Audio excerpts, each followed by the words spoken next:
সুপ্রিয় দর্শক আসসালামু আলাইকুম, কেমন আছেন আপনারা? নিশ্চয়ই ভালো আছেন। আজকের ভিডিওতে আপনাদের সবাইকে স্বাগত জানাচ্ছি। আজকে আমি আপনাদের সাথে একটা গুরুত্বপূর্ণ টপিক নিয়ে আলোচনা করব। আপনি কি চান আপনার বাচ্চা ব্রেন ডেভেলপমেন্ট ভালো হোক? যদি এরকমটা চান তাহলে অবশ্যই বাচ্চাকে নিয়মিত এই খাবারটা খাওয়াতে হবে। এটা আমার কথা নয়, এটা ডাক্তারের পরামর্শ। চলুন জানাচ্ছি সেটা কি। দেখুন, আমরা মায়েরা সবসময় কিন্তু ব্যস্ত থাকি যে কিভাবে আমাদের বাচ্চার ভালো ব্রেন ডেভেলপমেন্ট হবে, বাচ্চার কিভাবে শারীরিক মানসিক বিকাশ হবে, বাচ্চাকে কিভাবে ভালো রাখা যায়, এগুলো নিয়ে সবসময় আমাদের একটা টেনশন কাজ করে। কেননা ডেলিভারির পরে শুধু একটা বাচ্চার জন্ম হয় না, জন্ম হয় এক মায়েরও। আর সবসময় মা তার সন্তানের জন্য বেস্টটাই চায়, এটাই হচ্ছে জগতের নিয়ম। এখন বাচ্চার ব্রেন ডেভেলপমেন্ট কিন্তু আসলে শুরু হয় গর্ভাবস্থা থেকেই। গর্ভাবস্থায় একজন মা যদি নিয়মিত পুষ্টিকর খাবার খান এবং সেই সাথে পর্যাপ্ত পরিমাণে ঘুমান এবং যে নিয়মতান্ত্রিক জীবন আছে সেই নিয়মতান্ত্রিক জীবনযাপন করেন, তাহলে ইনশাল্লাহ এই বাচ্চাগুলোর ব্রেন ডেভেলপমেন্ট ভালো হয়। কিন্তু এটা নিয়ে মাকে চিন্তা করতে হয় না। আর পরবর্তীতে জন্মের পরে কিন্তু অবশ্যই বাচ্চাকে আপনার বুকের দুধ খাওয়াতে হবে বাচ্চার ভালো ব্রেন ডেভেলপমেন্টের জন্য। মায়ের বুকের দুধের বিকল্প কিছু নেই। তাই 2 বছর পর্যন্ত মাস্ট বি আপনার বাচ্চাকে আপনার বুকের দুধ পান করাতেই হবে। বর্তমানে অনেক মা আমরা ভাবি যে কি বুকের দুধ পান করালে যদি আমাদের ফিটনেসের কোনো সমস্যা হয়, এই জিনিসটা ভাবাটা আসলে একটা ভুল। কারণ কি, বুকের দুধ পান করানোর মাধ্যমে কিন্তু আমাদের শরীর থেকে একটা এনার্জি লস হয়, যার ফলশ্রুতিতে আমাদের শরীরে অতিরিক্ত বাজে যে মেদ আছে সেটা তৈরি হয় না। এটা কিন্তু আমাদের ফিটনেসকেও ভালো মেনটেন করতে সহায়তা করে।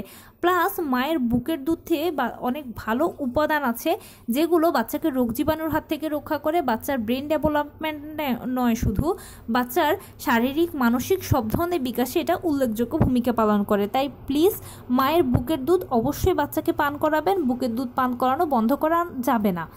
এর পাশাপাশি যে বাচ্চাদেরকে আমরা বাড়তি খাবার দিই বা অতিরিক্ত খাবার দিচ্ছি, সেই বাচ্চাদেরকে অবশ্যই চেষ্টা করবেন খাবারের সাথে ওমেগা 3 ফ্যাটি অ্যাসিড সমৃদ্ধ খাবার বেশি বেশি করে দিতে। ওমেগা 3 ফ্যাটি অ্যাসিডকে বলা হয় শরীরের জন্য ইঞ্জিন। কেননা গাড়ি যেরকম ইঞ্জিন ছাড়া চলে না, তেমনি শরীরের ইঞ্জিন হচ্ছে ওমেগা 3 ফ্যাটি অ্যাসিড। তাই বাচ্চাকে বেশি বেশি করে ওমেগা 3 ফ্যাটি অ্যাসিড সমৃদ্ধ খাবার দেবেন। ওমেগা 3 ফ্যাটি অ্যাসিড আপনারা কিভাবে পাবেন? বাদাম, ইলিশ মাছ, দুধ, ডিম, পাঙাশ মাছ, এই ধরনের দুগ্ধজাত খাবার ও ভালো ফ্যাট যে খাবারগুলোতে রয়েছে সেগুলো থেকে আপনারা বেশি বেশি করে ওমেগা 3 ফ্যাটি অ্যাসিড পেয়ে যাবেন। তাই বেশি বেশি করে বাচ্চাকে ইলিশ মাছটা খাওয়াবেন।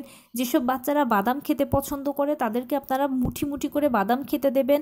কোনো বাচ্চা যদি পছন্দ না করে তাহলে তাকে যেভাবেই হোক প্রসেস করে বাদামটা খাওয়ানোর চেষ্টা করবেন। যেমন কোনো বাচ্চা হয়তো পুডিং খেতে পছন্দ করে, তাহলে দুধ ডিমের সাথে একটু বাদামকে গুঁড়ো করে পুডিং করে দিতে পারেন, অথবা বাদাম গুঁড়ো দিয়ে যে কোনো বাচ্চার জন্য একটা পেন কেক তৈরি করতে পারেন। এভাবে করে যদি আপনারা বাচ্চাকে খাওয়ান তাহলে সে খাবারটা পেলো। অনেকে আমরা পাঙাশ মাছ খেতে চাই না, কিন্তু পাঙাশ মাছে খুব ভালো ওমেগা 3 ফ্যাটি অ্যাসিড আছে, চাইলে এটা দিতে পারেন।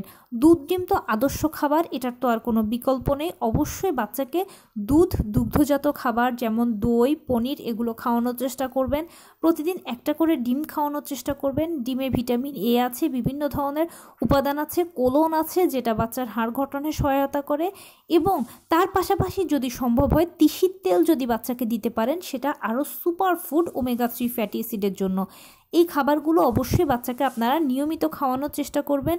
সরাসরি যদি বাচ্চা খেতে না চায় তাহলে বাচ্চাকে প্রসেস করে খাওয়াবেন। অনেক মা ভাবেন যে কিভাবে প্রসেস করে খাওয়াবো।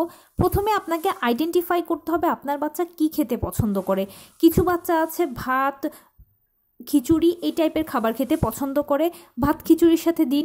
আবার কিছু বাচ্চা আছে যে দেখা যায় হয়তো রুটি, পেনকেক এই টাইপের খাবার খেতে পছন্দ করে, তাদেরকে এভাবে প্রসেস করে দিন। একভাবে না একভাবে বাচ্চাকে আপনি যদি এটা দিতে পারেন, খাওয়াতে পারেন, তাহলে কিন্তু এটা বাচ্চার ব্রেন ডেভেলপমেন্টে উল্লেখযোগ্য ভূমিকা পালন করবে। এটা ডাক্তাররা কিন্তু পরামর্শ দিয়ে থাকেন সবসময়। চাইলে আপনি আপনার যে রেগুলার ডাক্তার আছে তাকেও জিজ্ঞেস করে দেখতে পারেন। তো এই ছিল আজকের ভিডিও। কেমন লাগলো বলুন। যদি ভালো লেগে থাকে ও হেল্পফুল হয়ে থাকে তাহলে প্লিজ লাইক, কমেন্ট, শেয়ার করতে একদম ভুলবেন না। আর সেই সাথে আমার চ্যানেলটিকে সাবস্ক্রাইব করার বিনীত অনুরোধ রইল। পাশে থাকা বেল আইকনটি ক্লিক করে দেবেন যেন আমি ভিডিও আপলোড করার সাথে সাথে আপনারা নোটিফিকেশান পেয়ে যান। যদি কোনো প্রশ্ন থাকে কমেন্টসে জানাবেন, আমি রিপ্লাই দেব। প্লাস যদি কোনো পরামর্শ থাকে যে কোন বিষয়ের উপরে ভিডিও বানালে আপনারা উপকৃত হবেন সেটাও জানাবেন। আমি আপনাদের পছন্দে সর্বোচ্চ প্রায়োরিটি দেব। ভালো থাকবেন, সুস্থ সুস্থ থাকবেন। আসসালামু আলাইকুম।